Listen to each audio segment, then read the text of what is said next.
Welcome back, Duckies! This is Review with Ree. Finally, we have the very first tutorial in the NMAT chemistry playlist. So this is just going to be a quick intro because before we dive into equations and reactions, we need to start at the very center of it all, the elements. The periodic table is not just a list, it's the backbone of everything we need to know in chemistry. Now, I know it seems simple, but here's the catch. You are not allowed a copy of the table during the NMAT. Still, some questions can only be answered if you have it. Oh no, so what are we gonna do? In this video, I'll help you familiarize, navigate, and even memorize the periodic table of elements. But chill, okay? No need to get all anxious or riled up. Only the essentials. No information overload, just what you actually need in the NMAT. Let's go ahead and make the table your bestie. In order to understand your periodic table of elements, it's best to familiarize the key terms. So let's go ahead and start with that. So, symbol of an element. This pertains to the notion that is used to represent a chemical element using a letter or combination of 2 to 3 letters. Our example for that would be H for helium, Li for lithium, and so on. Okay, that is the symbol of an element. Another thing is the atomic number. The number of protons that constitutes an element's nucleus is called its atomic number. So that means your atomic number is equal to your number of protons. We'll talk about protons, electrons, and neutrons in another video. For now, let's just stick to the basics. Moving on, we also have our atomic mass. It is defined as the average mass of the atoms of an element. Okay, so I'll let you see a picture containing all of the symbol, the atomic number, and the atomic mass. So here we have A, X, and Z. A would denote your mass number, which is your protons plus neutrons, okay? The Z is your atomic number, or basically the number of your protons, and X would be a symbol of the element. Now, it's important for you all to familiarize the symbols of the element. The atomic number could just be from left to right and up to down, okay? So 1 for hydrogen, 2 for helium, 3 for lithium, and so on. No need to memorize that one. For your mass number as well, you do not need to memorize this one. In questions where mass number is essential in stoichiometry, among others, you do not need to memorize this one because the SEM would provide it for you. It's included in the question, usually the last line in parentheses. This notation right here is important, especially when it comes to your nuclear chemistry. You have to write it down this way in order to know the final mass number or atomic number of a certain element. Now, here it is termed AXZ. For me, I'd like to call it meh. Okay? Meh. What do I mean by that? We have here our mass number, right? And we have here our element. And then lastly, we have here our atomic number, which kind of looks like an H. Okay, the number sign kind of looks like an H. So for me, I don't do AXZ, I do meh, okay? Because it's easier to remember that way. Now moving on, we also have to learn about your periods and groups in the periodic table. So the periods are the horizontal rows from left to right, okay? We have here the periods. There are a total of 7 periods in the table. And the elements are arranged horizontally due to their similarities in properties, like the same atomic orbitals and so on. So this is your period 1, period 2, period 3, 4, 5, 6, 7. Another thing, we have groups. The groups naman, they're the vertical columns from top to bottom. And there are a total of 18 groups. The elements are arranged vertically due to their similarities in properties, as they have the same number of valence electrons in them. So we'll just talk about all those complicated terms later. For now, let's stick to periods and groups. So there are 7 periods and 18 groups. Okay, so moving on. Let's talk about the important families in the periodic table which you should familiarize yourselves with. And I'm talking about group 1, group 2, 13 to 18.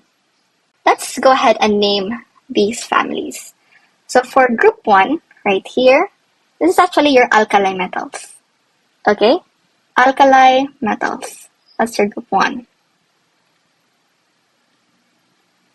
I think we have it here. Okay? So this group 1 is your alkali metals. Group 2 is your alkaline earth metals. Okay? Group 3 to 12 are your transition metals, and honestly, they don't really come up that much in the NMAT. So I advise that you just familiarize this one. There's no need to memorize this one. Another important group aside from 1 and 2 would be your 13. Okay? 13 is actually your boron family. Group 14 is your carbon family. 15 nitrogen family. 16 oxygen family, otherwise known as chalcogens. Group 17 would be your halogens. This is a popular group in chemistry. And of course, the most popular of all, we have our noble gases for group 18. So I'd like you, Dockies, to acquaint yourselves with alkali metals, alkaline earth metals, boron family, carbon family, nitrogen family, oxygen family, your halogens, as well as your noble gases. Okay? So here, these are your lanthanides. And then the green ones are your actinides. Okay? This is also a lanthanide, and then this one is also an actinide, okay? So you don't need to memorize these ones. I recommend only 1, 2, and then 13 to 18. Diba, sinabi ko kanina that you have to memorize certain parts of the table. So now, let's go ahead and try to make our own table from scratch. So first off, to make from scratch, I would like to remember that there are 7 periods and 18 groups, right? 7 periods and 18 groups. Now let's start with the periods first. The periods are the horizontal ones, right? So how do I remember this? I go to 88, 18, okay? There are 3 18s. And lastly, 12. Okay? 288, 18, 12. 288, 18, 12. By the way, the reason why it's 288, 18, 12, despite there are 18 elements here, is that the last 6 over here, they're not that relevant when it comes to the NMAT. So it's only 288, 18, 12. So those are the number of elements per period. So that's that. Another thing, I would like to remember that there are 18 groups. So we have here our alkaline metals, alkaline earth metals. We know that groups 3 to 12 are under transition metals. They aren't that necessary in memorizing the entire thing. So I'll just go ahead and put a line through it to visualize that it's there, but we're not going to emphasize its presence, okay? So we have here 3, 4, 5, 6, 7, 8, 9, 10, 11, 12. Okay, we're going to proceed with group 13, which is our boron family. Group 14, which is our carbon family. 15, which is our nitrogen family. Group 16, which is our oxygen family, or chalcogens. Group 17, which is our halogens. And lastly, group 18, which is our noble gases.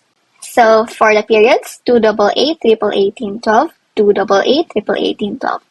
Now here, alkaline metals, alkaline earth, transition metals, boron family, carbon family, nitrogen family, oxygen family, or chalcogens, halogens, and then noble gases. Though that's how you make the outline first. Now, I would like to fill in the blanks, just as necessary if the questions ask for it, okay? But for starters, this is how you make the table from scratch. You know that the first one here is hydrogen, yeah, right? And it says here that there are 2 elements in this period. So the other one is your noble gas, which is your helium, right? So this is done already, the first 2, okay? Now there are 8 here. You have here your lithium. Another one would be your beryllium. Here, I would like to call this the Bisinov, okay? Boron, carbon, nitrogen, oxygen, fluorine, okay? So from here, we already have kind of like a skeleton for how the table is going to look like, okay? Now, I suggest you make your own mnemonics for each of these relevant families, the important families that you need to remember, okay? I have my own, but I recommend that you make one for yourself so that it's easier for you to remember. It's harder to forget. So what I do is that I memorize group 1 alkali metals. Hydrogen, lithium, sodium, potassium, rubidium, cesium, and francium. This is going to be my homework for you guys. Be as creative as you can and make your own mnemonic or memory trick to remember each of these groups. Let's move on to alkaline earth. You have here beryllium. Next one is magnesium, calcium, strontium, barium, and radium. Let's skip these. Basta you know that there's 10 elements there. So for the boron family, we have aluminum next, gallium. It's okay to just memorize this one. But if you feel like you could go ahead and memorize more, it's always better to memorize the entire thing. But this would suffice. Let's move on to the carbon family. We have here silicon, as well as germanium. Nitrogen family, we have phosphorus, arsenic. Oxygen family, we have sulfur and selenium. Halogens, we have chlorine, bromine, and iodine. Okay, these are the essential ones in halogens. And lastly, our noble gases. We have neon, argon, krypton, xenon, radon. Okay, so this is the bare minimum you're gonna need to remember, to memorize. And why is that? Why do you need to go through such lengths? Because sometimes, kasi, questions from the SEM, or so I've heard, haven't encountered it personally during my NMAT, but the question goes like this. So they give you a layout, just the outline of the periodic table, right? It kind of looks like this, okay, the outline. So if they ask, which of the following among the choices has the atomic number of 37? We know that the atomic number starts from left to right, up to down. But if you count this individually, up to 37, it would take a bunch of time. But you already know that in this period, there are 2 elements, and here, 88, 18. Okay? So you just have to add this one to know which of the choices is the answer to save time. 2 plus 8, 10, 10 plus 8, 18. 18 plus 18 is 36, meaning this one right here is the element with 36 atomic number, which means this must be 37 and is therefore your final answer. Okay? So if you know the outline, you kind of memorize how it looks and where things are, you'll be able to answer this one and get your 1 point easily. Sayang naman if you don't get the 1 point just because you're too lazy to memorize or even just familiarize the entire thing. So if it does come out in your test set now, automatic 1 point. Dockies, right? So now let's move on to another topic. We have here the periodic properties or the periodic trends. These ones also come up in the NMAT. You could see them in the SEM practice sets. I'll flash the corresponding questions later on for you to see how important the knowledge these ones are in combination with your knowledge of making the periodic table outline from scratch. Okay, let's start. First off, we have our atomic radius. So the atomic radius is the distance from the nucleus to the outermost stable electron. So this decreases from left to right and increases from top to bottom. So what does this mean? It actually just means, let's follow the arrow here so it's not confusing. The further down the table, the bigger it is. Okay? The further left in the table, the bigger it is.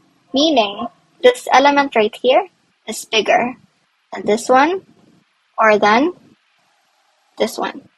Okay? Or even if you want to include the other 6, then yeah, this one is the smallest and then it gets bigger towards here. Okay? So that's what that means. Another one is your electronegativity. Your electronegativity is how easily an atom can form a chemical bond. In other words, this property determines how much the element attracts electrons. What I do to remember this is that I'd like to think of electronegativity as an element's riz, okay? Charisma, right? How attractive it is. That's your electronegativity. Let's follow the arrow. This electronegativity increases from left to right and from bottom to top. We have to keep in mind, however, that group 18 right here is the exception to the rule. Since they are relatively inert, their electronegativity approaches 0. Okay? So these arrows right here are only true to the rest of the groups except group 18. Okay? Which means this one right here is more electronegative than this one right here. I hope that's clear. Another one is your ionization energy or ionization potential. This one is the minimum energy needed to pull an electron away from an atom in the gas state. So it is the minimum amount of energy needed to pull an electron away. So what I think of this is, gaano ka mang-aagaw ng electron yung element. How much it steals other elements' electrons, okay? That's ionization energy. Now this one is the same as your electronegativity. They increase from left to right and from bottom to top. Now another one, we have our electron affinity. This one, okay? So this electron affinity, same as this one, is how easily an atom accepts an electron. I like to think of it as how marupok an element is. It so easily accepts electrons from others. So it is same as well with your ionization energy and electronegativity. Your electron affinity increases from left to right, as you can see the arrow here. And then it also increases from bottom to top. Lastly, we have our metallic character right here. Most of the elements in the periodic table are metals, which means they display metallic character. The right-hand side of the periodic table, however, contains the nonmetals, which do not display these properties. Thus, elements become more metallic as they move down and to the left. Okay? So basically just this one. Ganito lang yung arrow kasi hindi na siya kasya dito sa iba, right? There's only room for 2. So they just put this one here. But basically, since it's downwards and to the left, it's similar to your atomic radius, right? It's similar to your atomic radius. The pattern is similar to your atomic radius. Okay? So that means this right here is more metallic than this one right here. I hope that's clear. So that's the last one for our periodic trends, our periodic properties. Ionization energy, electronegativity, and electron affinity are the same. They increase from left to right and bottom to top. Metallic character and atomic radius are also similar. It increases from right to left and top to bottom. So let me show you sample questions of how these information may look like on the NMAT. So we have questions like this one. Which of the following correctly lists the 5 atoms in order of increasing atomic size? Okay, we already know that atomic size increases from right to left and top to bottom. So I would let this be your homework as well. Okay, you can answer this on your own. You already know, Nadokis. I trust in you. Another one, you have here, which of the following is not true of your group 2 elements, aka your alkaline earth elements? We have here most active metal, so that's your metallic character, lowest ionization potential or ionization energy, bigger, that's your atomic radius, and then electronegativity. So all of these in one question. Gosh, that's how important this is. Last one, which of the following is the most electronegative? Again with electronegativity. Okay, so answer this in your own time. Okay, Dockies? This is our last slide, so that would be all. Here are our references. I would put this in the comment section below so you could go ahead and check it out for more detailed information.